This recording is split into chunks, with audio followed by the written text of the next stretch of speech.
안녕하십니까. 칸 중국 코리아 이경옥입니다.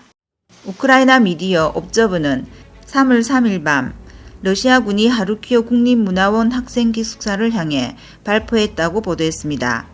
이에 하루키우는 중국인 유학생 4명을 포함하여 13명의 학생이 사망했다고 공식 발표했습니다. 몇몇 언론은 일부 러시아군이 우크라이나에서 민간인을 무차별 공격했다고 보도했습니다. 하루키우와 같은 도시들도 러시아군의 포격을 받아 많은 민간인 사상자가 발생했습니다. 러시아군의 발포로 중국인 유학생이 사망했다는 소식이 트위터에 올라온 후 네티즌들은 러시아를 지지한 중국이 모르는 척할 것인지 아니면 우크라이나가 한 일이라고 뒤집어 씌울 것인지 도대체 어떤 반응을 보일지 궁금해했습니다. 일부 네티즌들은 중국 웨이보에서 우크라이나인들이 중국인을 공격했다는 반응을 보였고, 중공의 여론은 여전히 정의로운 러시아군은 민간인을 타격하지 않는다라는 반응을 보였습니다. 앞서 중국의 동영상 플랫폼에는 우크라이나에 있던 중국인 유학생들이 거리에서 갑자기 돌진하는 러시아 탱크 7, 8대가 총을 난사하여 한 명이 부상으로 입원했다는 영상이 퍼지기도 했습니다. 중공 당 매체의 주도하에 한무리 사이버군은 러시아를 지지하고 우크라이나를 비난하며 강분했지만 러시아의 침공에 반대하는 중국 국민은 침묵당했습니다. 또한 각국 정부가 자국민 대피에 분주할 때 중국 정부는 교민 대피가 어렵다며 철수를 미루었습니다. 그러나 대만 외교부는 중화민국 국기를 차에 달고 질주하여 순조롭게 교민들을 구출했습니다. 이에 대해 일부 중국인 유학생들은 인도 정부도 유학생들을 인근 나라로 대피시킨 후 다시 전세기로 귀국시켰지만 중공 정부는 아무것도 하지 않았다며 위챗을 통해 태국인도 모두 철수했고 인도도 16,000명이 철수했지만 6,000명이 넘는 중국인은 우크라이나에 남아있다라고 비난했습니다. 자유아시아 방송에 따르면 중국 기업가 왕지시에는 교민 철수에 대해 오늘 아침 아조프 수용소에 있는 친구가 연락이 왔는데 그곳이 폭격을 당했다고 한다. 다리까지 폭격을 받았고 땅도 폭격을 받아 구덩이가 파였으며 고속도로도 폭격으로 끊겼다라고 했습니다. 그는 또 차도 없이 어떻게 철수할 수 있나? 하루키우에 한 형이 있는데 그 친구에게 탱크를 줘도 이미 빠져나갈 수 없다. 교민 철수는 이런 상황이다 라고 말했습니다. 그는 이전에 대사관에 대피소를 요청해봤지만 그들은 집에 머물라고만 한다고 밝혔습니다.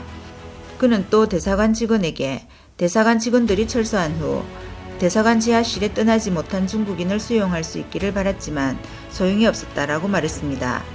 3월 2일 프랑스 라디오 방송의 보도에 따르면 뉴욕타임스는 중공 관리들이 푸틴 대통령의 전쟁 계획과 의도를 어느 정도 이해하고 있다며 서방 정보를 인용 보도했습니다.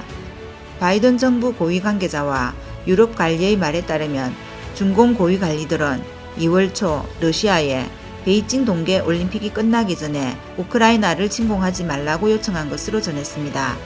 아폴로닷컴의 수석 논설위원 왕두라는 미국 정보가 정확하다면 중공이 러시아가 우크라이나를 침공하리라는 것을 미리 알았지만 사전에 중국인에게 철수하라고 알리지 않은 것은 중공이 중국인의 목숨을 대수롭게 여기지 않기 때문이다 라고 지적했습니다. 다음 뉴스입니다.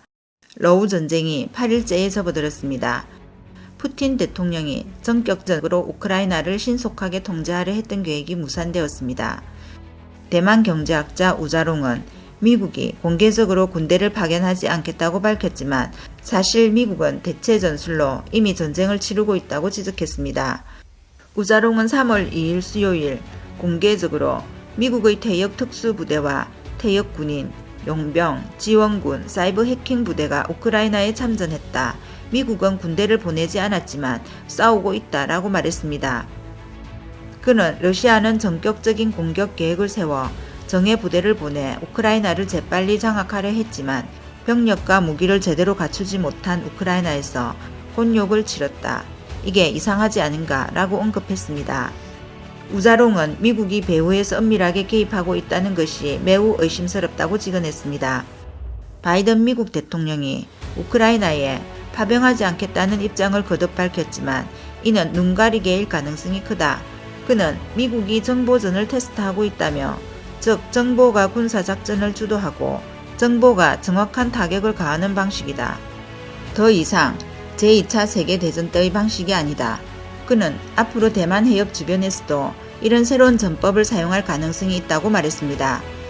대만의 또 다른 군사 전문가에 따르면 미군 교관들은 이미 8년 전부터 우크라이나에 파견되어 병사들에게 전투를 지도했다. 따라서 우크라이나 병사들의 실전 경험은 러시아 측의 예상을 뛰어넘어 거리와 건물에서 표창과 같은 대전차 무기를 사용했다. 이는 미국식 작전 방식이다. 미군 교관과 우크라이나군의 관계도 매우 좋아 완장을 서로 바꿀 수 있을 정도이다 라고 말했습니다. 칸 중국 보도에 따르면 러우 전쟁 이전의 위기가 몇 달 동안 지속되었고 미국은 이례적이며 자발적으로 정보를 공개했습니다.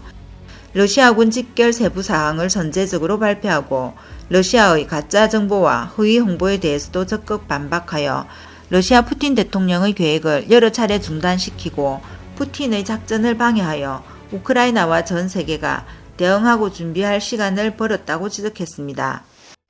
다음 뉴스입니다.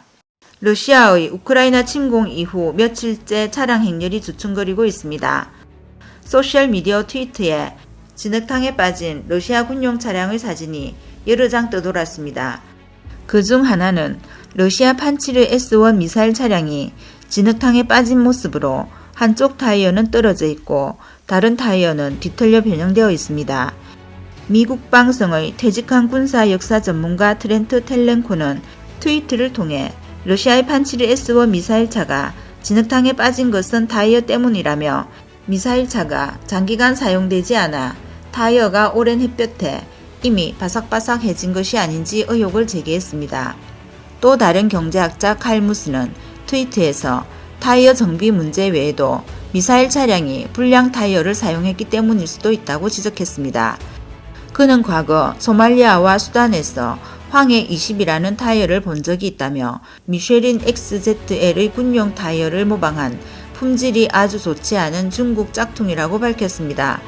그의 트윗은 네티즌들 사이에서 뜨거운 논쟁을 불러일으켰습니다. 많은 네티즌은 우크라이나를 돕기 위해 중공이 불량한 타이어를 사용했을 것이라고 조롱했습니다.